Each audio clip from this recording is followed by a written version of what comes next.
नमस्कार मुलांनो, प्रबुद्ध अकॅडमीच्या यूट्यूब चॅनलवरती तुम्हा सर्वांचे पुन्हा एकदा स्वागत आहे। आपण जी आधुनिक महाराष्ट्राचा इतिहास सिरीज सुरू केली होती, ज्यात आपण आपले लेक्चर्स गाठाड आणि कठारे सरांच्या बुकवरती बेस्ड केले होते। दोन्ही बुक्स मधले जे इम्पॉर्टंट पॉइंट्स आहेत ते एक्स्ट्रॅक्ट करून आणि सोबतच त्या पॉइंट्स सोबतच जे पॉइंट्स आपल्याला एग्जाम ओरिएंटेड आहेत आणि ते त्या पुस्तकामध्ये नाही दिलेले आहेत ते देखील या लेक्चर्समध्ये इन्क्लूड आहेत। तत्पूर्वी जर तुम्ही आमच्या चॅनलला फर्स्ट टाइम विजिट करत असाल तर आमचं चॅनल MPSCच्या मुलांसाठी डेडिकेटेड आहे आणि आमच्या चॅनलवरती इंग्लिश ग्रामर आणि आधुनिक महाराष्ट्राचा इतिहास हे दोन्ही सायमल्टेनियसली सिरीजेस सुरू आहेत। आणि जर या सिरीजेसचा पुरेपूर फायदा तुम्हाला घ्यायचा असेल, त्याचसोबत ज्या आणखी येणाऱ्या सिरीजेस आहेत त्यांचा देखील फायदा तुम्हाला घ्यायचा असेल तर आमच्या चॅनलला सबस्क्राइब करायला विसरू नका। त्याचबरोबर ते बेल नोटिफिकेशन आहे त्याला देखील दाबा, सो दॅट नवीन लेक्चर जर आलं तर तुम्हाला नोटिफिकेशन मिळेल। ठीक आहे, तर चला तुमचा मौल्यवान वेळ वाया न दवडता आपण आपलं आजचं लेक्चर सुरू करूया। ठीक आहे, आता बघा आपण या सिरीजमध्ये ऑलरेडी 6 लेक्चर घेतलेले आहेत आणि आजचं आपलं 7वं लेक्चर आहे। आणि त्या 6 लेक्चर्समध्ये आपण पहिलं प्रकरण कंप्लीट केलं आणि दुसऱ्या प्रकरणातील अर्धा भाग म्हणजे हा प्रशासन आणि जमीन महसूल हा भाग आपण कंप्लीट केलेला आहे। ठीक आहे, आणि आज आपल्याला काय अभ्यासायचं आहे?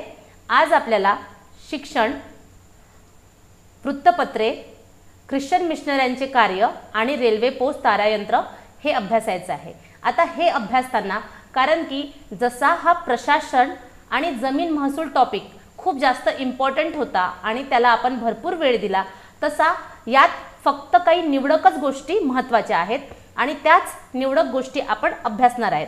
कारण की आपले सेशन नेहमी कसे असतात, एग्जाम ओरिएंटेड असतात। ठीक आहे, आता हे सेशन सुरू करण्याआधी आपण मागच्या लेक्चरमध्ये जे बघितलं होतं त्याला थोडक्यात रिवाइज करून घेऊया।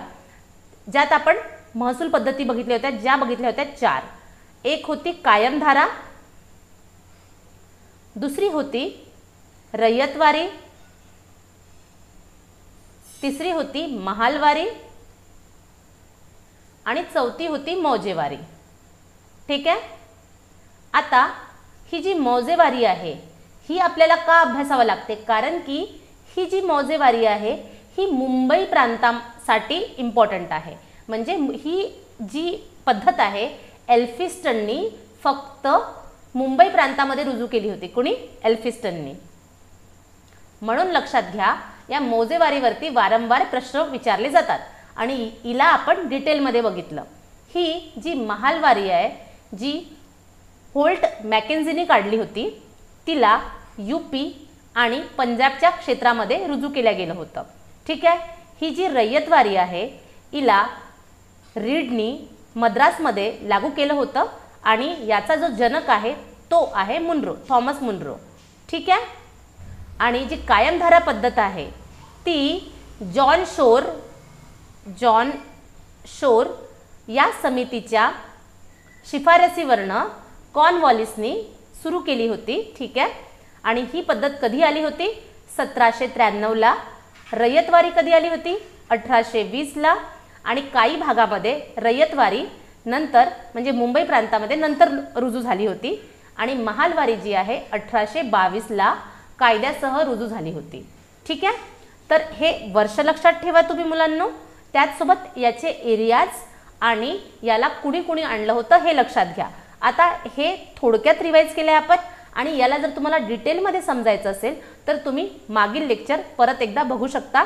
त्याचसोबत कम्युनिटी टॅबमध्ये आपण याच्यावरती प्रश्न टाकत असतो, ते सॉल्व्ह करत राहा म्हणजे तुमचं रिव्हिजन होत राहील। ठीक आहे, आता आपल्याला बघायचं आहे ब्रिटिश काळातील शिक्षण पद्धती। आणि जेव्हा आपल्याला आपण कुठलाही टॉपिक बघतो तर आपण लेक्चर कसे डिझाईन केलेले आहेत की आपण त्याची पार्श्वभूमी, त्याचं बॅकग्राऊंड आधी बघतो। तर जेव्हा आपल्याला ब्रिटिश पूर्व काळातील शिक्षण पद्धती अभ्यासायची आहे त्याआधी आपल्याला ब्रिटिश पूर्व काळातील शिक्षण पद्धती कशी होती ते बघायचं आहे। आता जो ब्रिटिश पूर्व काळ म्हणजे आपल्याला किती मागचा काळ बघायचा आहे? आपल्याला काही मिडायवल इंडियामध्ये जायचं आहे का? नाही, आपल्याला जेव्हा पेशवे हे मराठा साम्राज्याचे शासनकर्ते होते त्या काळामध्ये शिक्षण पद्धती कशी होती ते बघायचं आहे। आणि आपण जेव्हा पहिलं लेक्चर बघितलं होतं त्यात आपण याची थोडीशी झळक बघितली होती, पण आता यात आपण थोडं डिटेलमध्ये बघू. तर त्यावेळेला जे शिक्षण आहे ते कसं होतं, प्रामुख्याने पारंपरिक होतं आणि धार्मिक होतं. म्हणजे विज्ञानाचा त्याच्यामध्ये काहीही उल्लेख नव्हता. म्हणजे जे पारंपरिकरित्या सुरू होतं तेच सुरू होतं आणि शाळा देखील नव्हत्या. शाळा कुठे भरायच्या, मंदिर आणि चावडीमध्ये. आणि त्याचसोबत कारण की मंदिर आणि चावडीमध्ये जर शाळा भरत आहे तर शिकवणारे कोण असतील, जे पारंपरिकरित्या पिढोनी शिकवत आहेत तेच लोक असतील. तर त्यांच्याजवळ छापील पुस्तके नव्हते, ते हस्तलिखित पुस्तकाने शिकवायचे. ठीक आहे, हे बघा, हे चित्रामध्ये बघा तुम्ही, हे त्या काळचे चित्र नाही आहेत, पण तुम्हाला एक पिक्चरेस्क्यू मेमरी डेव्हलप झाली पाहिजे म्हणून मी हे चित्र आणलेलं आहे. जसं गावामध्ये चावडी म्हणजे काय, एक झाड असते, झाडाच्या भोवती असा ओटा असतो आणि तिथेच एक चावड असते. ठीक आहे, आणि काही मंदिर, हे बघा मंदिरांमध्ये शाळा भरायच्या. तर अशा प्रकारचं त्यावेळेसचं शिक्षण होतं. आणि त्यावेळेस छापील पुस्तके नव्हती. हे बघा, जसं एन्शंट इंडियामध्ये कसं अशा प्रकारे शिक्षण दिलं जायचं, त्याच प्रकारे या काळात देखील व्हायचं. ठीक आहे, हस्तलिखित पुस्तकांच्या सहारे होतं आणि पाठांतरावरती भर होता. म्हणजे बघा, आपण कधी पण म्हणतो ना की कुठला पण अभ्यास करायचा आहे तर आपण काय म्हणतो, त्याला ॲनालिटिकली स्टडी करा. ॲनालिसिस म्हणजे काय, पाठांतर करू नका, त्याची पार्श्वभूमी बघा. म्हणजे जेव्हा आपण 3 प्रश्न विचारतो, हे का झालं, हे कसं झालं आणि हे झाल्याचे परिणाम दुष्परिणाम काय होते, जेव्हा अशा प्रकारे आपण कुठली पण गोष्ट अभ्यासतो त्याला ॲनालिटिकल स्टडी म्हणतो आपण. कारण की त्या गोष्टीला आपण ॲनालाइज करतो आणि मग आपल्याला पाठांतर कमी करावं लागतं. पण त्यावेळेस पाठांतरावर भर दिला जायचा. आणि त्याचसोबतच जे शिक्षण होतं ते फक्त सो कॉल्ड अप्पर कास्ट होते त्या लोकांसाठीच काय होतं, दिलेलं होतं. म्हणजे अप्पर वर्ग होता सो कॉल्ड. आता मी नेहमी सो कॉल्ड का बोलते, कारण की आपण काय आहोत, MPSC प्रिपेअर करणारे स्टुडंट आहात तुम्ही. तर तुमच्याकडनं मी एवढं एक्सपेक्ट करू शकते की तुम्ही मानव धर्म, त्याचसोबत एक भारतीय धर्म हाच धर्म पाळता आणि बाकी जाती उपजातींच्या पगड्यामध्ये तुम्ही बसत नाहीत. ठीक आहे, कारण की आपल्याला एक चांगला जर समाज बनवायचा आहे तर जातींच्या पगड्यातून आपल्याला बाहेर निघायला पाहिजे. म्हणून कधी पण म्हणताना सो कॉल्ड अप्पर कास्ट म्हणायची आणि सो कॉल्ड लोअर कास्ट म्हणायची. ठीक आहे, तर आता हे जे कनिष्ठ वर्गातील लोक होते त्या लोकांना आणि स्त्रियांना शिक्षणाचा अधिकारच नव्हता.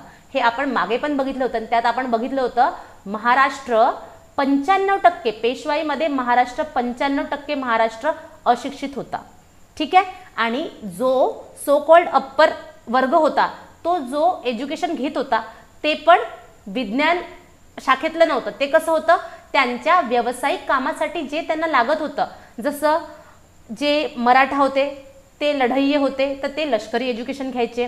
जो ब्राह्मण वर्ग होता ते धर्मग्रंथ वाचन करायचा, धार्मिक स्वरूपाचं शिक्षण घ्यायचं. ठीक आहे, आणि जे वैश्य होते त्यांना उद्योग करायला लागायचा, व्यवसाय करायला लागायचा, त्या प्रकारचं शिक्षण ते घ्यायचे.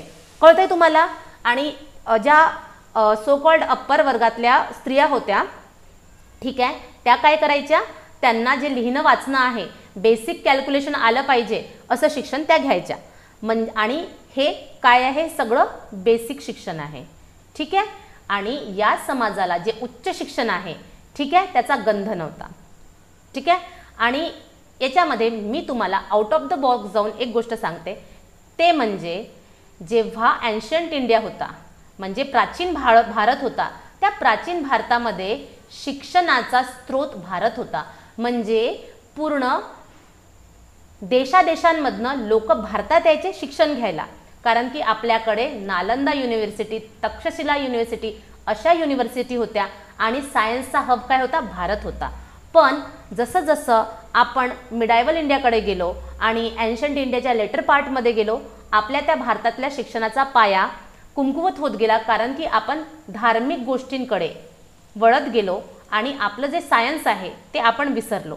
त्यामुळे काय झालं की आपल्याच शिक्षणाचा फायदा घेऊन युरोपमध्ये, याच वेळेस युरोपमध्ये, मिडायवल युरोपमध्ये काय होत होतं, लोक धर्मांपासून दूर जात होते आणि ते विज्ञानाकडे जात होते. ठीक आहे, विज्ञानाकडे वळत होते.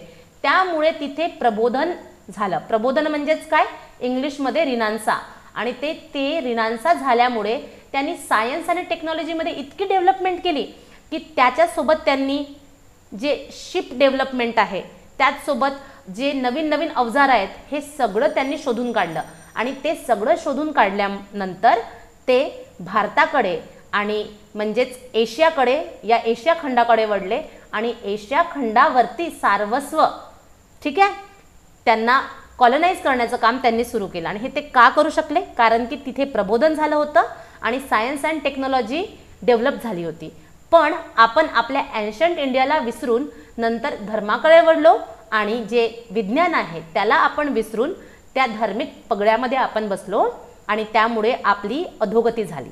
ठीक आहे. आता हे सगळं कधी होत होतं? हे पेशवाईमध्ये येत होतं, म्हणजे ब्रिटिश पूर्व काळामध्ये हे सगळं घडत होतं. मग काय झालं? 1818ला, ठीक आहे, 1818ला जेव्हा मुंबई प्रांत म्हणजे पेशवाई संपली आणि मुंबई प्रांतामध्ये ब्रिटिशर आले आणि म्हणजे ब्रिटिशर लोकांच्या हातामध्ये ते मराठा साम्राज्य पडलं आणि त्यांचं शासन तिथे सुरू झालं. आणि त्या शासन जेव्हा सुरू झालं तर सगळ्यात इम्पॉर्टंट व्यक्ती तो म्हणजे माउंट स्टुअर्ट एल्फिस्टन याच्या हातामध्ये काय पडला? मुंबई प्रांत पडला. मग जी आधीची शिक्षण संस्था होती त्याच्यामध्ये या एल्फिस्टननी काय बदल केले? आणि आता मला सांगा, आपल्याला हे का बरं अभ्यासायचं आहे? कारण की याच्यानंतर लगेचच नंतर आपण समाज सुधारक अभ्यासणार आहोत, ज्याच्यामध्ये आपण नाना जगन्नाथ शंकर शेट अभ्यासणार आहोत. आणि ह्या माउंट स्टुअर्ट एल्फिस्टनचा आणि नाना जगन्नाथ शंकर शेटचा जो कार्यकाळ आहे तो कसा आहे? कोटर्मिनस आहे. कोटर्मिनस म्हणजे ह्या दोघांचा सुरुवातीचा कार्यकाळ एक असल्यासारखा आहे. आणि जेव्हा आपण नाना जगन्नाथ शंकर शेट यांना अभ्यासू तेव्हा या व्यक्तीचा उल्लेख खूपदा होणार आहे.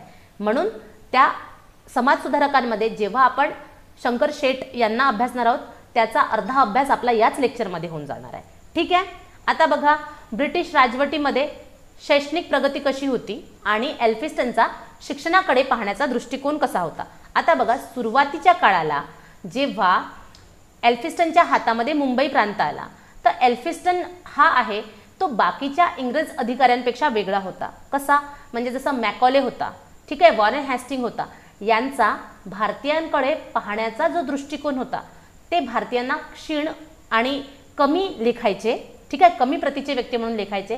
पण एल्फिस्टननी हा त्या अधिकाऱ्यांपेक्षा, असं म्हणणार नाही मी की हा खूपच चांगला व्यक्ती होता, पण त्या अधिकाऱ्यांपेक्षा तो चांगला होता कारण की त्यांनी इंग्रजांच्या फायद्यासोबतच, ठीक आहे, भारतीय लोकांचा पण कसा फायदा होईल ते बघितलं. त्यामुळेच यांचं नाना जगन्नाथ शंकर शेट सोबत पटायचं, कारण की एल्फिस्टन आणि नाना जगन्नाथ शंकर शेट या लोकांनी शिक्षण क्षेत्रामध्ये मिळून भरपूर कामं केली आहेत मित्रांनो. ठीक आहे. आता बघा, हा स्वतः शिकलेला नव्हता, ठीक आहे, पण त्याचं वाचन अपाट होतं. आपण नेहमी काय बघतो ना, अरे जर मी असं केलं असतं तर असं झालं असतं, मी असं केलं असतं तर असं झालं असतं. या व्यक्तीकडनं प्रेरणा घ्या तुम्ही. हा शिकलेला नव्हता तरी त्याचं वाचन कसं होतं? अफाट होतं.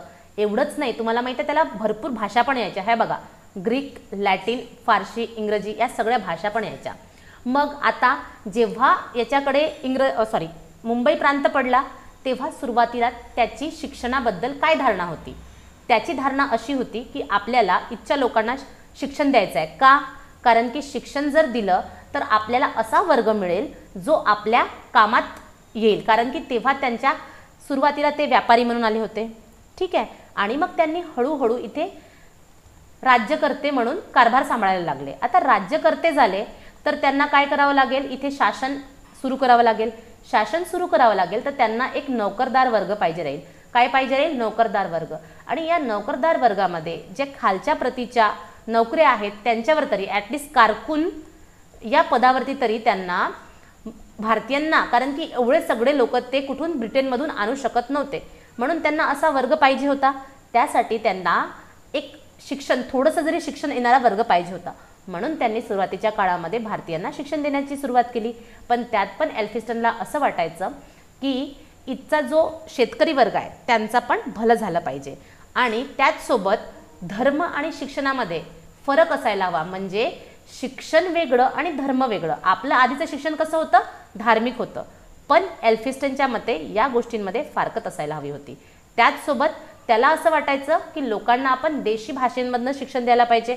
ऑफकोर्स आता बघा, जे लोक इंग्लिश मिडियममधून शिकलेले नसतात त्यांना सुरुवातीला इंग्लिशमध्ये प्रॉब्लेम जातो. असं नाही आहे मुलांना की इंग्लिश मिडियममधनं शिकलेला व्यक्ती टॅलेंटेड असतो, असं नाही आहे. ती फक्त एक भाषा आहे. पण तरी देखील काय असतं ना की इंग्लिशची भीती इतकी वाटते मुलांना की ते डायजेस्ट करू शकत नाही आणि भीतीपोटीच तो आपला टॅलेंट ते बाजूला ठेवतात. म्हणून जर सुरुवातीला जर कुणाला मायबोलीमध्ये शिक्षण दिलं तर ते चांगल्या प्रकारे ग्रास्प करू शकतात, म्हणजे ते चांगल्या प्रकारे समजून घेऊ शकतात आणि त्यांच्यामध्ये गोडी निर्माण होऊ शकते. कारण की शिक्षण घेताना त्या गोष्टीची गोडी असेलच तरच कुठला पण व्यक्ती शिक्षित होऊ शकतो. ठीक आहे, म्हणून सुरुवातीला देशी भाषेमध्ये शिक्षण हे धोरण. शिक्षणामध्ये आणि धर्मामध्ये फारकत म्हणजे हे बघा, शिक्षण आणि धर्म एक नसायला हवे देशी भाषेमध्ये. त्याचसोबत त्याला असं वाटायचं की इथचा जो शेतकरी वर्ग आहे तो पण शिक्षित असायला हवा. का? कारण की जो जमीनदार वर्ग आहे हा शेतकरी वर्गाची काय करतो, पिळवणूक करतो. ठीक आहे, आणि याच वेळेस जसं एल्फिस्टनच्या हातामध्ये मुंबई प्रांत आला त्यावेळेस मिशनरी पण यायला लागले होते. आता मिशनऱ्यांचं आपण नंतर बघू, पण एवढं बघा की सुरुवातीला त्यांनी मिशनऱ्यांना परमिशन दिली नव्हती मुंबई प्रांतामध्ये. हे बघा मिशनरी इथे दिसत आहेत आपल्याला फोटोमध्ये, त्यांना आपल्याला पुढे बघायचं आहे. सध्या आपण एल्फिस्टन बघू. आता त्यांनी एका पत्रामध्ये स्वतःचा उद्देश सांगितला होता की मला शिक्षणाचा काय उद्देश द्यायचा आहे. बघा काय सांगितलं त्यांनी की आपल्याला इंग्रजी भाषा जाणणारा एक कारकुनांचा पुरवठा करायचा, एवढंच नसून आपल्याला ज्ञानाचा प्रसार देखील करायचा आहे. म्हणजे सुरुवातीला त्याला असं होतं की त्याला फक्त कारकुनांचा पुरवठा करणे एवढाच होता सुरुवातीला, पण नंतर त्याचा उद्देश वाईड होत गेला आणि त्याला ज्ञानाचा प्रसार देखील करायचा होता. या अशामुळेच आपण काय म्हणतो की एल्फिस्टन बाकीच्या इंग्रजी अधिकारी जे होते त्यांच्यापासून वेगळा होता.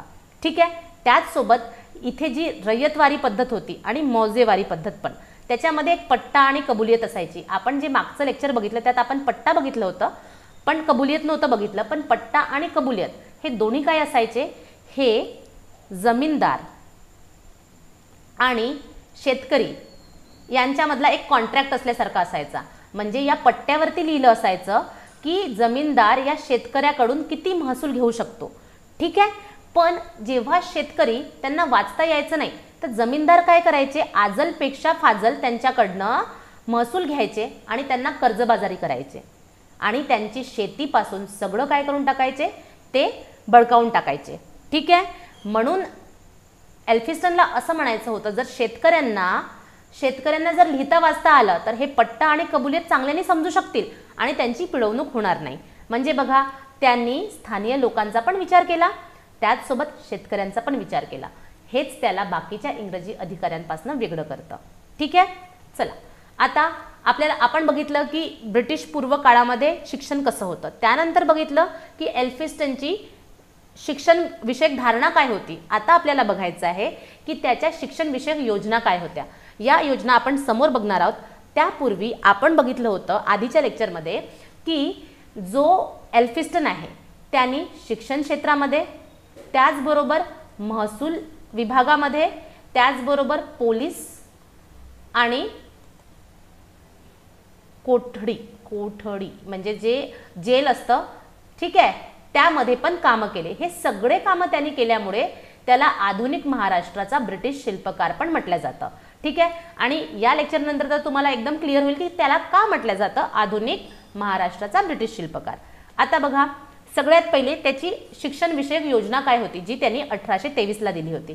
त्याला 1819ला मुंबई प्रांताचा कमिशनर म्हणून त्याची गव्हर्नर किंवा कमिशनर म्हणून काय करण्यात आली होती, नेमणूक करण्यात आली होती. आणि जेव्हा त्याची नेमणूक करण्यात आली होती सगळ्यात पहिले त्यांनी काय म्हटलं की ज्या स्थानिक शाळा आहेत त्याच्या शिक्षण पद्धतीमध्ये सुधारणा करा. आधी कशा होत्या, पारंपरिक आणि धार्मिक. त्यांनी काय म्हटलं, धर्मामध्ये आणि शिक्षणामध्ये फारकत हवी. त्याचबरोबर शाळेंच्या संख्येमध्ये वाढ पाहिजे. का? कारण की एक शाळा भरपूर लोकांना शिक्षण देऊ शकत नाही. आता पण जेव्हा आपण शिक्षण अभ्यासून नंतर पण तेव्हा काय म्हटले जाते की 30 विद्यार्थ्यांमागे जवळपास एक शिक्षक असायला हवा, 30 किंवा 27.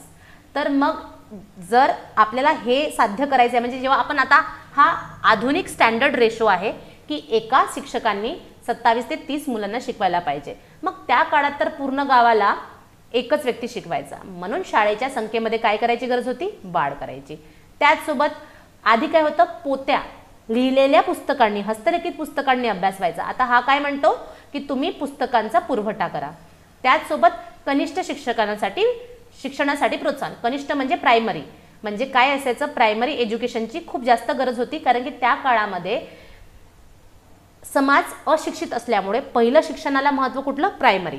त्याचसोबत त्याला असं होतं की इथचं जे शिक्षण आहे ते पारंपरिक असल्यामुळे इथे जे पाश्चात्य शास्त्रे, आता पाश्चात्य शास्त्रे म्हणजे काय मुलांनो, जे वेस्टर्न एज्युकेशन होतं, कारण की वेस्टर्न एज्युकेशनमध्ये आतापर्यंत सायन्सनी खूप मजल मारली होती आणि सायन्समध्ये फिजिक्स, केमिस्ट्री, बायो, त्याचसोबत जे इंजिनिअरिंग सारख्या गोष्टी आहेत, ठीक आहे, इंजिनिअरिंग वर्क, कारण की तिथे आतापर्यंत हे सगळं डेव्हलप झालं होतं. तर त्याला असं वाटत होतं की हे शिक्षण पण नवीन नवीन जे शोध लागत आहेत युरोपमध्ये, त्या धर्तीवर इथे नवीन शाळा काढून लोकांना शिक्षण द्यायची आवश्यकता आहे. ठीक आहे, मग त्याच्यासाठी त्यांनी खूप साऱ्या योजना केल्या. त्या योजना आता आपल्याला अभ्यासायच्या आहेत. त्यापूर्वी जेव्हा एल्फिस्टन रुजू व्हायचाच होता मुंबई प्रांतामध्ये, त्यावेळेला तिथे एक सोसायटी होती, बॉम्बे एज्युकेशन सोसायटी. ठीक आहे, आता या बॉम्बे एज्युकेशन सोसायटीवरती प्रश्न येऊन गेलेला आहे आणि पुढील पण टॉपिक आहेत, जे 2-3 टॉपिक आहेत त्या सगळ्या टॉपिकवरती प्रश्न आलेले आहेत. कारण की हे जे बॉम्बे एज्युकेशन सोसायटी आहे, अशाच प्रकारचे 3-4 नावं आहेत ज्यात आपण कन्फ्यूज होतो. पण तुम्ही कन्फ्यूज होणार नाही, कारण की मी तुम्हाला एका ठिकाणी असे शॉर्ट नोट्स काढून देते थोडक्यात. आता बघाच तुम्ही, आता हे जे कुठे कुठे ना बॉम्बे एज्युकेशन सोसायटी 1815ला स्थापित झालेली आहे, कुठे कुठे 1816. पण तुम्ही काय कराल ना, एक्झाममध्ये जर याचं वर्ष विचारलं गेलं तर तिथे त्या ऑप्शनवरनं उत्तर काढाल. मी जेव्हा साईटवरती बघितलं बॉम्बे एज्युकेशन सोसायटीच्या, तर तिथे 1815 लिहिलेलं आहे. ठीक आहे, पण असं जे कन्फ्युजिंग ऑप्शन असतं ना ते देत नाही सहसा आयोग, तर हे लक्षात घ्या तुम्ही. आणि इथे काय लिहिलेलं आहे, अध्यक्ष एल्फिस्टन, पण हा अध्यक्ष नंतर झाले एल्फिस्टन, कारण की 1816ला या संस्थेची ते निगडित नव्हते आणि या संस्थेला स्थापन करणारा व्यक्ती वेगळा आहे. जर तुम्हाला असं सांगण्यात आलं म्हणजे स्टेटमेंटमध्ये की बॉम्बे एज्युकेशन सोसायटीची स्थापना एल्फिस्टननी केली, तर ते चुकीचं आहे. ठीक आहे, आणि या बॉम्बे एज्युकेशन सोसायटीची जी स्थापनेची हेतू होता तो काय होता, त्यांनी या संस्थेला यासाठी स्थापलं होतं की त्यांना काय करायचं होतं, कंपनीतर्फे शाळा काढायच्या होत्या. पण या ज्या शाळा काढायच्या होत्या त्या देशी लोकांसाठी नव्हत्या, म्हणजे जे युरोपियन आहेत, आंग्ल इंडियन आहेत, ठीक आहे, त्या लोकांसाठी शाळा होत्या आणि यांनी मुंबई, भडोच, ठाणेमध्ये शाळा काढल्या होत्या. आता इतकं सारं लक्षात ठेवण्यापेक्षा 3 गोष्टी लक्षात ठेवायच्या आहेत. कधी झाली होती, 1815 और 16. कुणी केली होती, खाली लिहिलेलंच आहे आपण, आय थिंक काय आहे नाव त्यांचं, जॉर्ज बर्नेज. कुणी केली होती, जॉर्ज बर्नेज यांनी स्थापना केली होती. ठीक आहे, याचे अध्यक्ष नंतर कोण बनले होते, एल्फिस्टन बनले होते. ठीक आहे, आणि याचा हेतू काय होता, कंपनीतर्फे शाळा काढणं, पण कुणासाठी, युरोपियन लोकांसाठी. इतकंच लक्षात ठेवा. आणि याच एज्युकेशन सोसायटीनी नंतर जेव्हा 1819ला एल्फिस्टन रुजू झाले मुंबई प्रांतामध्ये आणि या संस्थेशी निगडित झाले, तेव्हा याच संस्थेने 1824ला मुंबई एल्फिस्टन हायस्कूल काढलं. त्याचंच नंतर एल्फिस्टन महाविद्यालयांमध्ये रूपांतर झालं. ठीक आहे, आणि एल्फिस्टननी 1820ला society for the promotion of the education of poor ही संस्था काढली होती. आणि ही कुणासाठी होती, युरोपियन लोकांसाठी होती, आंग्ल इंडियनसाठी होती. आणि ही संस्था देशी भाषेतून शिक्षण देण्यासाठी होती. कुणाला, देशी लोकांना. म्हणजे जर असं आलं की बॉम्बे एज्युकेशन सोसायटी ही स्थानिय लोकांसाठी होती, नाही, बॉम्बे एज्युकेशन सोसायटी जी होती ती युरोपियन लोकांसाठी होती. ठीक आहे, हा बघा हा व्यक्ती आहे, यांनी 1815ला, हे मी साईटवरनं घेतलेलं आहे त्यांच्या, ठीक आहे, बॉम्बे एज्युकेशन सोसायटीच्या. तर 1815ला ही सोसायटी स्थापली गेली आणि जॉर्ज बर्नेज काय होते, त्याचे फाउंडर होते. ठीक आहे, हे बघा त्यांनी एक, जेव्हा 200 वर्ष झाले होते 2015ला, तेव्हा हे सेलिब्रेशनवाला एक लोगो काढला होता, बॉम्बे एज्युकेशन सोसायटी. ठीक आहे, 1815ला. तर तुम्ही लक्षात ठेवा 1815 आणि ऑप्शन बघून कराल, जर 16 असेल तर 16 मारून द्याल. ठीक आहे, चला पुढे बघूया. आतापर्यंत आपण कुठली कुठली सोसायटी बघितली, Bombay education and the society for the promotion of the poor. ठीक आहे, promotion of the education of the poor. ठीक आहे, आणि त्यानंतर एक होती द बॉम्बे नेटिव्ह व स्कूल बुक सोसायटी. आता ही बॉम्बे नेटिव्ह व स्कूल बुक सोसायटी ही 1820ला मुंबईमध्ये स्थापण्यात आली आणि हिचा मेन एम होतं एकतर भारतीय भाषेमधून ग्रंथनिर्मिती करणे, निधी जमा करणे व शाळा चालवणे. ठीक आहे, आणि आपण बघितलं वरती की बॉम्बे एज्युकेशन सोसायटीने काय केलं होतं, फक्त युरोपियन लोकांना दिलं होतं शिक्षण, आणि त्यांनी देशी लोकांचा विचार केला नव्हता. म्हणून ही जी नेटिव्ह आहे, नेटिव्ह म्हणजे काय, स्थानीय. ठीक आहे, स्थानिय लोकांसाठी काय केली होती, ही संस्थेची स्थापना केली होती. ठीक आहे. आता याच सोबत एक आणखी सोसायटी होती, the Bombay native society, Bombay native education society. ती कोणाची होती, ती होती नाना जगन्नाथ शंकर शेठ. तर आता हे इतकं कन्फ्युजिंग झालंय ना, म्हणून मी तुम्हाला इथे करून दाखवते. काय आहे बॉम्बे एज्युकेशन सोसायटी. ठीक आहे, एज्युकेशन सोसायटी. मग होती society for the promotion of education for the poor. मी शॉर्टकटमध्ये लिहिते, फॉर द पुअर, पुअर लक्षात ठेवा. मग त्यानंतर होती Bombay native and school book society, native and school book. आणि त्याच्यानंतर राहील बॉम्बे नेटिव्ह एज्युकेशन सोसायटी. ठीक आहे, या 4 सोसायटी सारख्या असल्यामुळे काय होतं, थोडं कन्फ्युजन होतं. बॉम्बे एज्युकेशन सोसायटी कधी झाली, 1815. सोसायटी फॉर द पुअर कधी झाली, 1820. ठीक आहे. त्याचसोबत native and school book society कधी झाली, ही पण 1820लाच झाली ना. 1820लाच. आणि ह्या दोन्ही आहेत, ह्या एल्फिस्टननी फाउंड केल्या होत्या. आणि याचा हेतू होता स्थानिय जे गरीब लोक आहेत, स्थानिय गरीब लोक आहेत त्या लोकांसाठी. याचा हेतू होता की निधी गोळा करायचा, स्थानिय लोकांसाठीच हे पण निधी आणि पुस्तक निर्मिती, त्याचबरोबर शाळेची पण निर्मिती. आणि या दोन्हीच एल्फिस्टननी फाउंड केल्या असल्यामुळे ह्या स्थानिय लोकांसाठी होत्या. ही जी सोसायटी होती ही फक्त युरोपियन लोकांसाठी होती. ठीक आहे. आणि या तिन्ही सोसायटी होत्या या फक्त मुंबई प्रांतासाठी होत्या. ठीक आहे, मुंबईतल्या विभागासाठी होत्या, मुंबईच्या लोकांसाठी. पण ही जी बॉम्बे नेटिव्ह एज्युकेशन सोसायटी आहे ही 1822ला स्थापण्यात आली. आणि ही स्थापली नाना जगन्नाथ शंकर शेठ यांनी. कुणाच्या सहाय्याने, एल्फिस्टनच्या सहाय्याने. ठीक आहे, एल्फिस्टनच्या सहाय्याने. आणि हिचा हेतू होता मुंबई आणि मुंबईसोबतच मुंबई बाहेर, मुंबई प्लस मुंबई बाहेरचे लोक. ठीक आहे, कळतंय तुम्हाला डिफरन्स. बॉम्बे एज्युकेशन सोसायटी, मग society for the promotion of the education for the poor, त्याचसोबत native and school book society आणि बॉम्बे नेटिव्ह एज्युकेशन सोसायटी. यामधला फरक कळाला तुम्हाला. याच फरकातून प्रश्न विचारले जातात. कारण की मी एक प्रश्न बघितला होता ज्यात लिहिलं होतं की बॉम्बे एज्युकेशन सोसायटीचे एक सदस्य होते बाळशास्त्री जांभेकर. नाही, कारण की बॉम्बे नेटिव्ह एज्युकेशन सोसायटी जी होती, जी नाना जगन्नाथ शंकर शेठनी काढली होती, त्याच्याशी आपले भारतीय लोक निगडीत होते. आणि भारतीय लोकांचं नाव आलं तर नेहमी बॉम्बे नेटिव्ह एज्युकेशन सोसायटीलाच काय करायचं, सिलेक्ट करायचं. ठीक आहे, कळालं इतकं. चला आता पुढे जाऊया. त्याचसोबत जेव्हा आपण मागचं लेक्चर बघितलं होतं तर पेशवाई संपल्यानंतर एल्फिस्टननी काय केलं होतं, एल्फिस्टननी लगेचच लोकांनी आक्रोश न करायला हवा म्हणून जे आक्रोश करू शकले असते किंवा बंड करू शकले असते अशा लोकांना पॅसिफाय करण्यासाठी काही योजना नेमल्या होत्या. त्यातील त्यांनी काय केलं होतं, मराठा लोकांना पॅसिफाय करण्यासाठी छत्रपतीची गादी तशीच ठेवली होती. त्याचबरोबर मराठा लोकांना लष्करी सेवेमध्ये रुजू केलं होतं. ठीक आहे, जे शेतकरी आणि जहागीरदार वर्ग होता त्यांना त्यांच्या जहागीरदारी दिल्या होत्या. आणि ब्राह्मण लोकांसाठी त्यांनी काय केलं होतं की ब्राह्मणांच्या दक्षिणा बंद झाल्यानंतर त्यांच्यासाठी एक फंड काढला होता, दक्षिणा फंड. आणि त्या दक्षिणा फंडचंच नंतर रूपांतर ह्या 1821 मध्ये कशामध्ये झालं होतं, पुणे संस्कृत महाविद्यालयामध्ये झालं होतं. कुठे झालं होतं, संस्कृत महाविद्यालयामध्ये. आणि इथे फक्त ब्राह्मणांच्या शिक्षणाची सोय होती आणि संस्कृत भाषेमध्ये शिक्षण दिलं जायचं. ठीक आहे, हे 1821ला झालं. मग 1837ला काय झालं की मराठी भाषेचा पण समावेश झाला. म्हणजे संस्कृत भाषेसोबत मराठी भाषेचा पण समावेश झाला. आणि परत 1851ला या संस्कृत महाविद्यालयाचं नाव बदलून पुना महाविद्यालय करण्यात आलं. ठीक आहे, आणि आता याच्यामध्ये संस्कृत ऐवजी इंग्रजीला प्राधान्य देण्यात यावं, म्हणजे इंग्रजीला प्राधान्य दिल्या गेल्या लागलं. आणि 1861ला बघा, सर्वात पहिले काय झालं, 1821ला दक्षिणा फंड पासून संस्कृत महाविद्यालय. मग 1837ला मराठी भाषेचा समावेश. 1851ला नाव बदललं गेलं पुणे महाविद्यालय.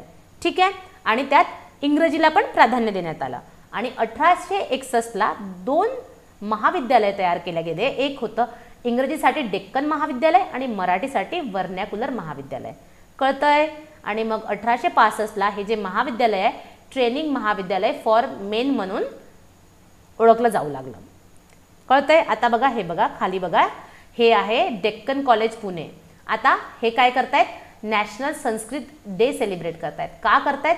कारण की या कॉलेजची हिस्ट्री संस्कृत कॉलेजसोबत काय आहे, संस्कृत कॉलेज म्हणजे हे कॉलेज कुठून उद्भवलेलं आहे, संस्कृत महाविद्यालयामधूनच, म्हणून ते काय करतायत, नॅशनल संस्कृत डे सेलिब्रेट करतायत. आता हे गोष्टी मी तुम्हाला का सांगते, कारण की याच्याने तुम्हाला एक पिक्चरिस्क्यू मेमरी डेव्हलप होते आणि तुम्हाला गोष्टी लक्षात राहतात.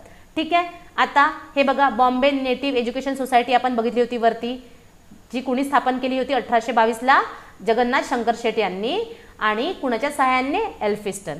आणि बघा याचं एम काय होतं, मुंबई व मुंबई बाहेरच्या अनेक शाळा, आणि त्या ज्या 3 सोसायटी होत्या त्यांचं एम काय होतं, फक्त मुंबईमध्ये. आणि बाळशास्त्री जांभेकर आणि सदाशिवराव छत्रे या सोसायटीशी काय होते, निगडित होते. ठीक आहे. चला पुढे बघूया. आता ही जी लोकशिक्षण समिती आहे हे याच्याशी निगडित एल्फिस्टन होता, आणि हिची स्थापना 1823ला केल्या गेली होती. आणि का केल्या गेल्या होती, की जे शिक्षण आहे मुंबई प्रांतामध्ये त्याच्याबद्दल माहिती गोळा करून आणि त्या माहितीच्या उपयोगाने एक नवीन संकल्पना, म्हणजे कशा प्रकारचं शिक्षण आपल्याला मुंबई प्रांतामध्ये द्यायचं आहे, ही संकल्पना तयार करण्यासाठी ही लोकशिक्षण समिती आली होती. आणि याच्या आधी 1813ला काय आला होता, एक चार्टर ॲक्ट आला होता. या 1813च्या चार्टर ॲक्टने शिक्षणाची जिम्मेदारी, म्हणजे कारण की आता काय झालं होतं, कंपनी, ईस्ट इंडिया कंपनी काय बनली होती, शासनकर्ती बनली होती. तर शिक्षणाची जिम्मेदारी कंपनीने आपल्या डोक्यावर घेऊन इथच्या नेटिव्ह लोकांसाठी शिक्षणावरती प्रत्येक वर्षी किती 1 लाख रुपये आपण खर्च करू असं ठरवलं होतं. आणि हे 1 लाख रुपये यांनी या लोकशिक्षण समितीकडे दिली होती. ठीक आहे. हे बघा इथे लिहिलेलं आहे, 1813 साली चार्टर कायद्याने शिक्षणासाठी दिलेले 1 लाख रुपये खर्च करण्यासाठी या समितीला दिले. आणि का करतील ते, कारण की ते इथचे शासनकर्ते बनले होते आणि त्यांनी इथच्या लोकांच्या शिक्षणाची जिम्मेदारी स्वतःवर घेतली होती. ठीक आहे. याच निधीतून दिल्ली आणि आग्रा इथे महाविद्यालय सुरू करण्यात आले.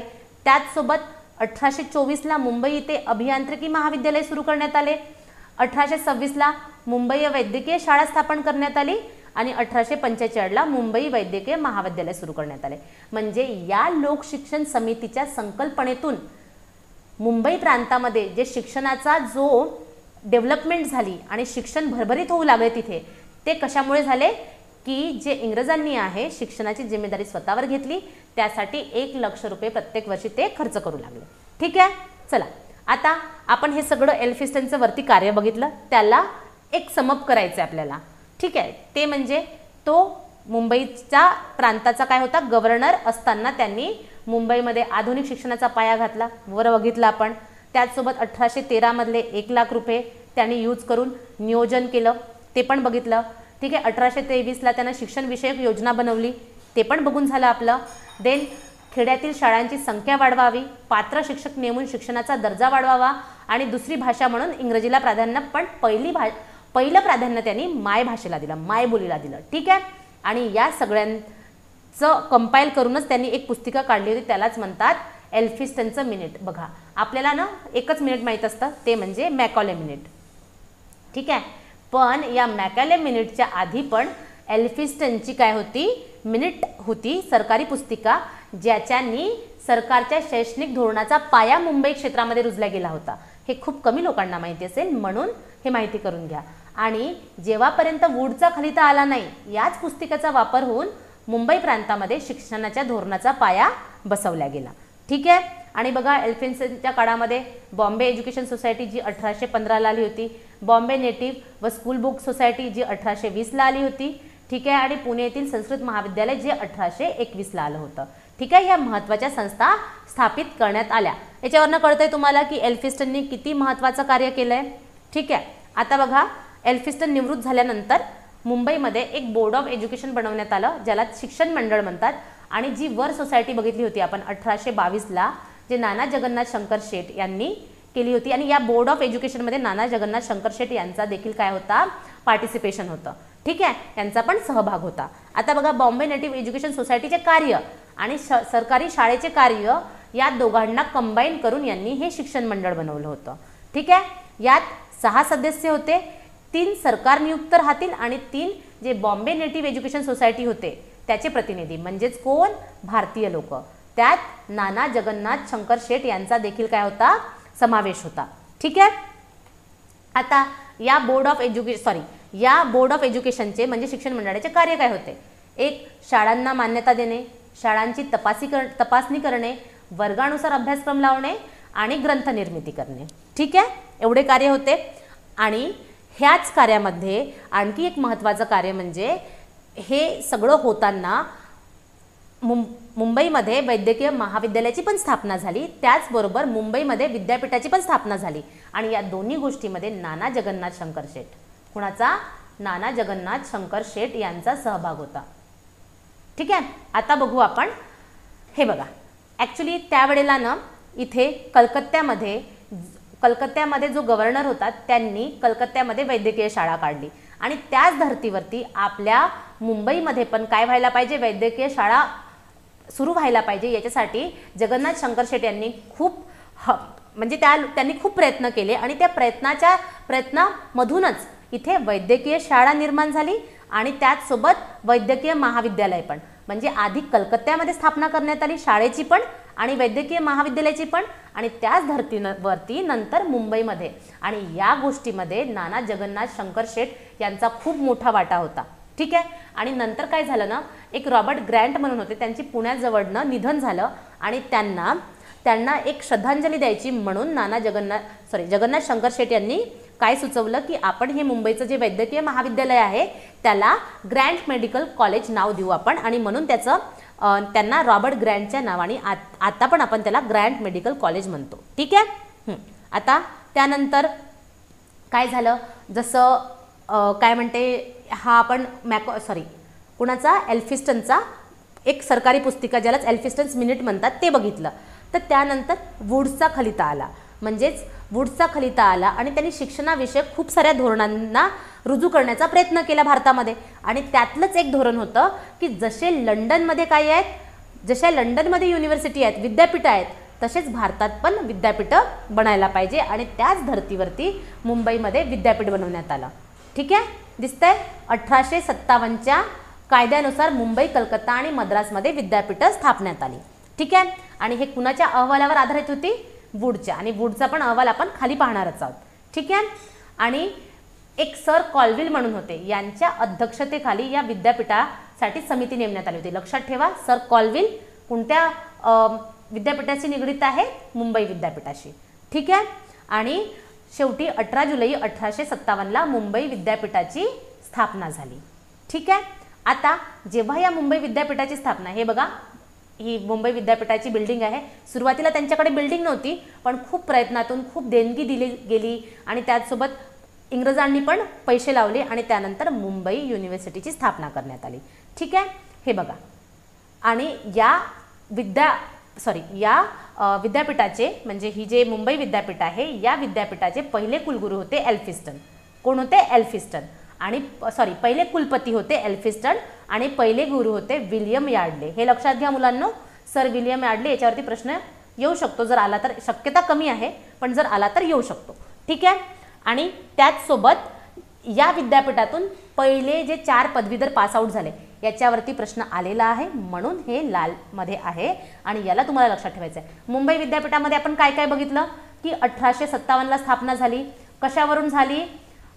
वुड्सचा जो खलिता आहे, वुड्स डिस्पॅच. ठीक आहे. वुड्सच्या खलित्यावरून काय झाली? याची स्थापना झाली शिफारशीवरून. आणि याचे पहिले कुलपती होते कोण? एल्फिस्टन, कुलगुरू होते. आणि कुलपती कोण होते? यार्डले. कोण होते? यार्डले. लक्षात घ्या. ठीक आहे. आणि पहिले 4 पदवीधर होते महादेव गोविंदराव रानडे, भंडारकर, बाळ मंगेश वागडे, वामन आबाजी मोडक. ठीक आहे. हे लेक्चर थोडं तुम्हाला फॅक्च्युअल वाटत असेल, पण यात त्याच गोष्टी घेतलेल्या आहेत ज्यात आपल्याला प्रश्न विचारलेले आहेत. ठीक आहे.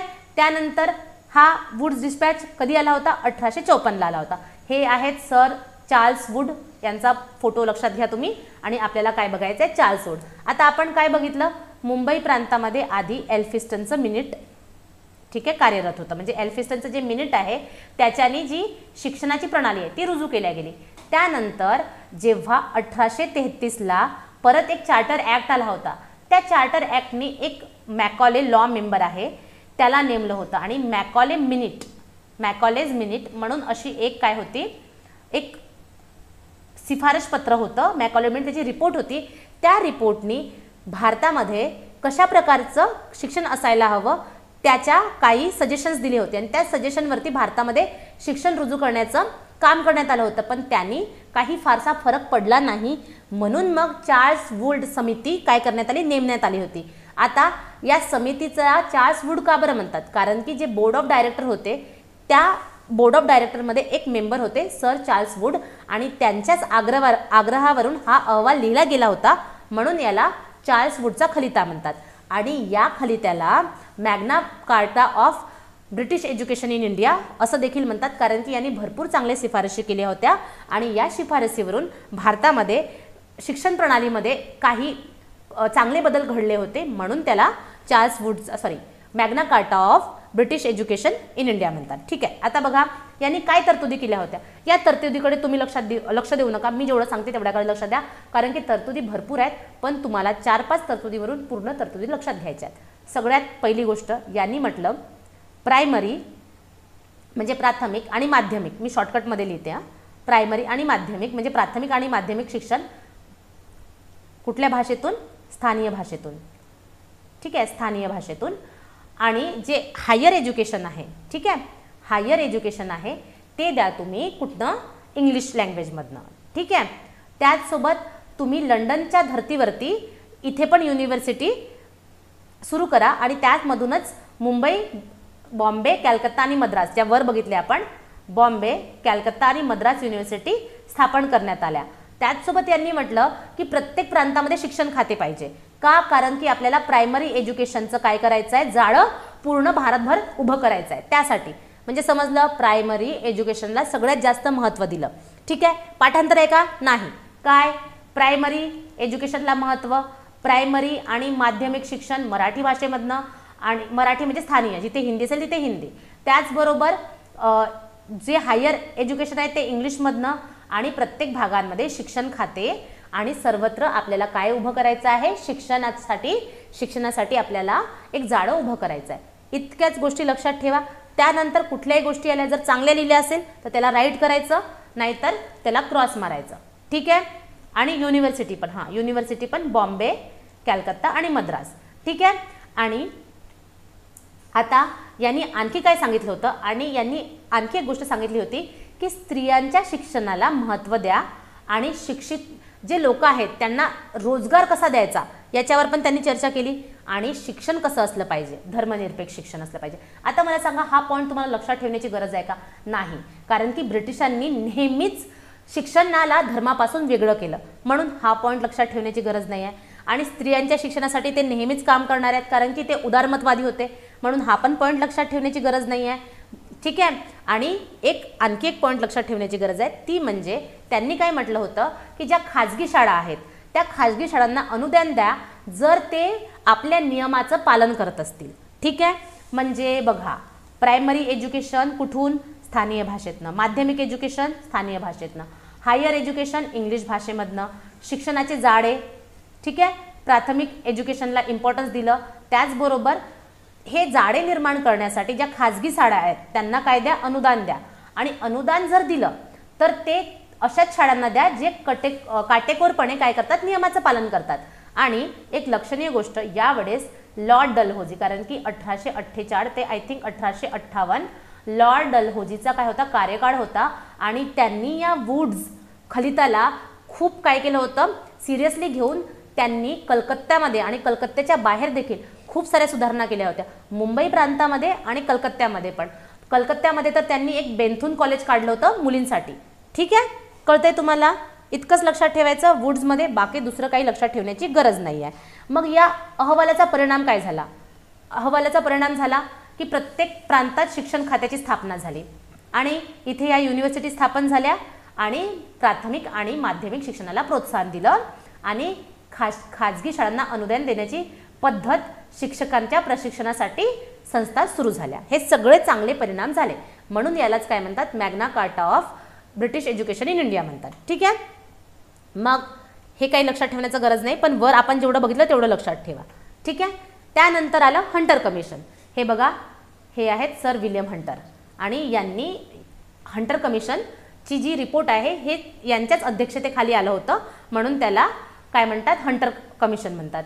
एक Hunter आयोगनं I think Jallianwala Bagh हत्याकांडचं जे रिपोर्ट होती ना त्याला पण व्हेरीफाय करण्यासाठी बनवलं गेलं होतं. पण हे जे हंटर आयोग आहे त्यालाच भारतीय शिक्षण आयोग पण म्हणतात. हे शिक्षणासाठी आहे. ठीक आहे. आता हे का बरं आलं होतं, ॲक्च्युली काय झालं होतं ना, जे चार्ल्स वुड्सचं जे वुड्स कमिशन होतं, ठीक आहे, जो वुड्सचा खलिता होता, त्या खलितांनी भारतामध्ये प्राथमिक शिक्षणामध्ये किती बदल केले, शिक्षणाचा कशा प्रकारे विकास केला ते बघण्यासाठी हंटर आयोग आला होता. मग या हंटर आयोगाला ना जास्त लक्षात ठेवण्याचं गरज नाही, एक दोन गोष्टी लक्षात ठेवा. यांनी आल्याबरोबर सगळ्यात पहिले काय केलं, यांनी आल्याबरोबर सगळ्यात पहिले इथे सर्वे केल्यासारखा केला, म्हणजे इथच्या स्थानिय लोकांशी बोलणी केली, शिक्षणाच्या ज्या संस्था कशा प्रकारे कार्यरत आहेत ते बघितलं. आणि बघा, जेव्हा यांनी म्हणजे जे इम्पॉर्टंट व्यक्ती आहेत आणि जे स्थानिय व्यक्ती आहेत त्या लोकांशी विचारविमर्श केले, तर या हंटर आयोगासमोर दोन लोकांनी काय दिली होती, साक्ष दिली होती. ते कोण होते, एक होते ज्योतिबा फुले आणि त्यांनी खूप साऱ्या सुधारणा सुचवल्या होत्या. ठीक आहे, ते आपण ज्योतिबा फुलेंमध्ये बघूच. त्याचसोबत पंडिता रमाबाई, या दोघांनी काय दिली होती, हंटर कमिशन समोर साक्ष दिली होती. मग या हंटर कमिशननी काय सांगितलं, हंटर कमिशननी सांगितलं की जे वुड्सची रिपोर्टनी जे काम केलं ते भरपूर चांगल्या प्रकारे काम केलेलं आहे, पण त्यात थोडे बहुत काही बदल करण्याची गरज आहे. ते म्हणजे त्यांनी काय म्हटलं की आपल्याला स्थानिक शाळांना प्रोत्साहन देण्याची गरज आहे आणि त्याचसोबत या स्थानिय शाळांना जर आपल्याला बळकटी द्यायची आहे तर आपल्याला काय करण्याची गरज आहे, जे शिक्षक आहेत, ठीक आहे, जे शिक्षक आहेत त्यांच्यासाठी प्रशिक्षण केंद्रे, ठीक आहे, प्रशिक्षण केंद्रे बांधण्याची आवश्यकता आहे. ठीक आहे, म्हणजे आपण शाळांना प्राथमिक एज्युकेशनला काय करतोय, सपोर्ट तर करतोय, पण जर शिक्षक जे आहेत ते प्रशिक्षित नसतील, त्यांना जर नॉलेज नसेल तर ते मुलांना शिक्षण देऊ शकतील का, नाही. तर म्हणून त्यासाठी त्यांनी शिक्षकांच्या प्रशिक्षणावरती जास्त भर दिला. ठीक आहे, आणि त्यांनी जे शिक्षण आहे त्यासाठी अर्थव्यवस्था कशी चालवावी, म्हणजे त्यांनी काय केलं, त्यांनी म्हटलं जे मॅक्झिमम गोष्टी आहेत ते खाजगी लोकांच्या हातामध्ये द्या, म्हणजे खाजगी शाळा उघडायला प्रोत्साहन द्या. फक्त ज्या प्रायमरी एज्युकेशनवाल्या शाळा आहेत ना त्या कुठे द्या, जे ग्रामपंचायत आहे ना, ग्रामपंचायत त्यांच्या हातामध्ये द्या. ठीक आहे, आणि हे जे ग्रामपंचायत आहे हे ग्रामपंचायत स्थानिक एज्युकेशनवरती लक्ष देतील, पण जे प्रायमरी एज्युकेशन सोडून जे माध्यमिक एज्युकेशन आहे आणि हायर एज्युकेशन आहे ते खाजगी लोकांकडे द्या, हे लक्षणीय होतं. ठीक आहे, बघा काय काय म्हटलेलं आहे त्यांनी, प्राथमिक शिक्षण हे लोकांचे शिक्षण आहे, हे जाणून शक्य तेथे स्थानिक भाषेत शिक्षण द्यावे, प्राथमिक शिक्षणाला अधिक अर्थपुरवठा व्हावा यासाठी त्यांनी ग्रामपंचायतला सवलती पण दिल्या होत्या. ठीक आहे, त्याचबरोबर त्यांनी काय म्हटलं होतं की प्राथमिक शिक्षणासाठी शासनाच्या निधीपैकी निश्चित निधी रोखून ठेवावा, म्हणजे निधी विषयक कामं जे वुड्सच्या खलित्यामध्ये निधीबद्दल जे जास्त बोलण्यात नव्हतं आलं ते कुठे आलं होतं, हंटर आयोगमध्ये. म्हणजे याच्यामध्ये जरी तुम्ही दोन तीन गोष्टी लक्षात ठेवल्या, ते म्हणजे प्राथमिक शिक्षण कुणाच्या हातामध्ये गेलं, ग्रामपंचायतच्या हातामध्ये, बाकी खाजगींमध्ये, आणि यांना ग्रामपंचायतला एक निश्चित निधी पुरवठा, आणि जे खाजगी आहे नेहमीप्रमाणे जर यांनी नियमाचं पालन केलं तर काय मिळेल यांना, ठीक आहे, पुरेसा निधी देण्यात येईल. ठीक आहे, त्याचबरोबर त्यांनी काय म्हटलं की जेव्हा आपण अनुदान देत आहोत, ठीक आहे, अनुदान देताना आपल्याला काय बघायचं आहे, विद्यार्थी आणि प्राध्यापकांच्या संख्येवर आणि व्यवस्थांच्या खर्चांवर अवलंबून ठेवावे. म्हणजे त्यांना कसं म्हणायचं आहे की जर विद्यार्थी व प्राध्यापक यांची संख्या बघायची, त्यानंतरच आपण शिक्षणासाठी कशा प्रकारे पैसा द्यायचा, म्हणजेच काय, जे नियम आहेत त्यांचे पालन बरोबर होत आहे, आपण ज्या स्टँडर्ड गोष्टी सजेस्ट केलेल्या आहेत त्या जर तिथे बरोबर आहेत तरच त्यांना काय करायचा, निधीचा पुरवठा करायचा. ठीक आहे, आणि शाळेमधून धर्माचे प्रत्यक्ष शिक्षण देऊ नये. आता हा पॉईंट सगळीकडे कॉमन आहे, तुम्हाला लक्षात ठेवण्याची गरज नाही, कारण की धर्म हे शिक्षण द्यायचं नाही, कारण की त्यांनी धर्मामध्ये आणि शिक्षणामध्ये फारकत सांगितली होती, आणि स्त्रियांना शिक्षण देणं हे सगळीकडे कॉमन राहणार आहे. तर हे पॉईंट तुम्हाला कधीच लक्षात ठेवावं लागत नाही, जे लक्षात ठेवणारे पॉईंट आहेत ते मी सांगत आहे. ठीक आहे, मग हंटर कमिशन नंतर आपल्याला बाकीच्या ज्या योजना आहेत ना, कशानंतर झाल्या, ज्या आधुनिक भारतापर्यंत येत होत्या, आणि मग आधुनिक भारतानंतर जेव्हा आपला भारत स्वतंत्र झाला त्यानंतरच्या पण योजना आपल्याला बघायच्या आहेत, पण त्या आपण जेव्हा आधुनिक भारत बघू त्यात बघू. यात आपल्याला एवढंच बघायचं होतं. आता आपल्याला बघायचं आहे ख्रिश्चन धर्म प्रसारक होते त्यांचे कार्य काय होते. आता बघा, सुरुवातीला ना हे स्टोरी ऐकून घ्या थोडीशी. सुरुवातीला काय झालं की जसे कोण आले होते? पोर्तुगीज आले होते, फ्रेंच आले होते, डच आले होते. त्यांनी काय केलं होतं ना, सुरुवातीपासूनच स्वतःसोबत धर्मप्रसारक घेऊन आले होते आणि पोर्तुगीजांनी तर खूप ॲग्रेसिव्हली धर्मप्रसार करणं सुरू केलं होतं. पण ब्रिटिशांनी तसं केलं का? नाही. कारण की त्यांनी भारतीय लोकांचा चांगल्याने अभ्यास केला होता आणि त्यांना माहिती होतं की भारतीय लोक स्वतःच्या धर्माबद्दल किती कट्टर आहेत आणि ते स्वतःचा धर्म सोडणार नाही. मग जर आपण इथे धर्मप्रसारांचं काम केलं तर आपण इथे काय करू शकणार नाही? पाया घालू शकणार नाही. हेच इंग्रजांना बाकीच्या युरोपियन सत्तेपासून वेगळं बनवतं आणि भारतामध्ये ते सक्सेसफुल झाले. त्याचं एक रिझन हे पण आहे की त्यांनी धर्मामध्ये सुरुवातीला ढवळाढवळ केली नाही भारतीय लोकांच्या. ठीक आहे, म्हणून त्यांनी सुरुवातीला काय केलं होतं, जे मिशनरी आहेत ना त्यांच्यावरती निर्बंध लावला होता. म्हणून एल्फिन्स्टननी पण सुरुवातीला ह्या मिशनऱ्यांना काय केलं नव्हतं? परमिशन दिली नव्हती. ठीक आहे, पण नंतर 1813च्या चार्टर ॲक्टमध्ये हा निर्बंध काढण्यात आला. कारण की जे मिशनरी होते त्यांनी तिची जे पार्लमेंट आहे तिथे खूप पेटिशन टाकली होती आणि त्याच्यामुळे त्यांचे निर्बंध काढण्यात आले होते आणि काढल्यानंतर ते मोठ्या संख्येने भारतात येऊ लागले. पण या लोकांनी, ब्रिटिश आणि पोर्तुगीज मिशनरी आहेत त्यांच्यामध्ये डिफरन्स काय होता? यांनी अतिशोक्ती केली नाही, अग्रेसिव्हली जे धर्मप्रसारांचा कार्य आहे ते केलं नाही. त्यांची एक पद्धत होती. ते काय करायचे ना, सुरुवातीला त्यांनी समाज सुधारणा सुरू केली. समाज सुधारणा सुरू केली म्हणजे काय केली? त्यांनी शिक्षण देणं सुरू केलं. म्हणजे शिक्षण, अनाथ मुलांना अनाथालय काढले, अनाथ मुलांसाठी वैद्यकीय सुविधा काढल्या. ठीक आहे, म्हणजे त्यांनी काय केलं? पहिले समाजामध्ये जे आपण वेलफेअर वर्क असते ना ते सुरू केलं आणि याच्यामुळे हे वेलफेअर वर्क करता करता ते लोकांना समजावून द्यायचे. म्हणजे आमचा धर्म बघा, म्हणजे आमचा धर्म आम्हाला हे सगळं करायला सांगतो. आमचा धर्म आम्हाला समाजामध्ये जे वेलफेअर आहे ते पसरवायला सांगतो. तर आमचा धर्म दुसऱ्या धर्मापेक्षा कसा चांगला आहे? म्हणजे त्यांनी प्रपोगंडा केला, त्यांनी पर्सुएशन केलं. पण ते प्रपोगंडा आणि पर्सुएशन करण्याचं कार्य देखील त्यांनी अग्रेसिव्हली न करता, ठीक आहे, वेलफेअर करत केलं. त्याच्यामुळे हे लोक सक्सेसफुल झाले आणि ब्रिटिशर लोकांना काय नाही झालं, एवढा अपोजिशन नाही झालं भारतीयांकडनं. आता बघा, तुम्ही आता पण बघत असाल तुमच्या आजूबाजूला खूप साऱ्या ख्रिश्चन स्कूल आहेत. ठीक आहे, तुमच्या आजूबाजूला तुम्ही बघत असाल खूप सारे ख्रिश्चन हॉस्पिटल्स आहेत. ठीक आहे, आणि ते NGOच्या फॉर्ममध्ये काम करतात. ते आत्ता देखील करतात मुलांनो, आणि त्यावेळेस तर भरपूर प्रमाणामध्ये होते. अशा प्रकारे मिशनऱ्यांनी काय केलं होतं? काम केलं होतं. आता यांच्यामध्ये तुम्हाला त्यांनी कुठे काय काढलं हे लक्षात ठेवण्याची गरज नाही. तुम्ही फक्त एवढं लक्षात ठेवा की त्यांनी कशा प्रकारे कार्य केलं. शिक्षणा थ्रू केलं, अनाथालय थ्रू केलं आणि वैद्यकीय सुविधां थ्रू केलं. हे बघा तुम्हाला दिसत असेल. इथे बघा, हे आत्ताचा फोटो आहे पण मी तुम्हाला पिक्चर थ्रू दाखवण्याचा प्रयत्न करत आहे की त्यांनी इथे बघा छोट्या मुलांना वैद्यकीय सुविधा देणं किंवा छोट्या मुलांना अनाथालयांमध्ये काय करणं, ॲडॉप्ट करणं. त्याचसोबत अशा प्रकारे हे चावडीवरती लोकांना उपदेश देणं. म्हणजे त्यांनी अग्रेसिव्हली न करता एकदम शांत रीतीने धर्मप्रसाराचं काम केलं.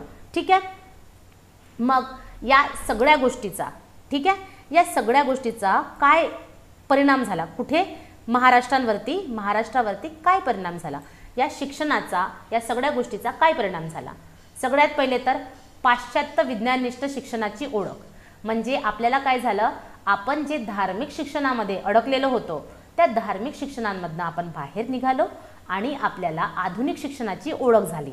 ठीक आहे, आधुनिक शिक्षणाची ओळख झाली आणि आपल्या डोळ्यावर जो पगडा पडलेला होता, ठीक आहे, तो दूर झाला आणि त्याचसोबतच एक नवीन समाज निर्मितीची सुरुवात झाली.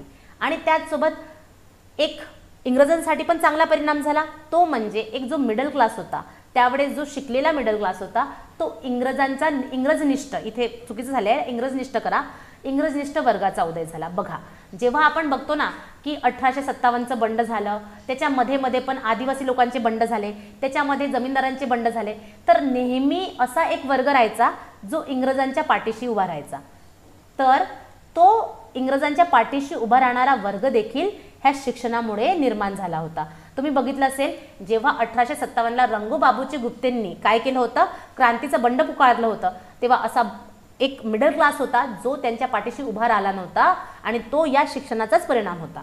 त्याचसोबत जसं युरोपमध्ये रिनान्सा झालं होतं, प्रबोधन झालं होतं, तसंच भारतामध्ये देखील प्रबोधन पर्वाची सुरुवात झाली. का? लोकांना समजायला लागलं की आपण अंधविश्वासामध्ये, जातीपातींमध्ये, ठीक आहे. आणि त्याचसोबत धार्मिक विधीमध्ये अडकून न राहता आपण विज्ञानाकडे बघायला पाहिजे आणि आपल्या समाजामध्ये ज्या कुचालीरीती आहेत, ठीक आहे, त्या कुचालीरीतींना संपवायला पाहिजे. आणि याच्यातूनच आपले समाज सुधारक, ठीक आहे, जे आता आपण नेक्स्ट अभ्यासणार आहेत, त्यांची निर्मिती झाली. आणि त्याचसोबत काय झालं मुलांना, ॲक्च्युली काय झालं ना, या लोकांनी काय केलं, याचसोबतच रेल्वे, तारयंत्र हे सगळ्या गोष्टी सुरू केल्या.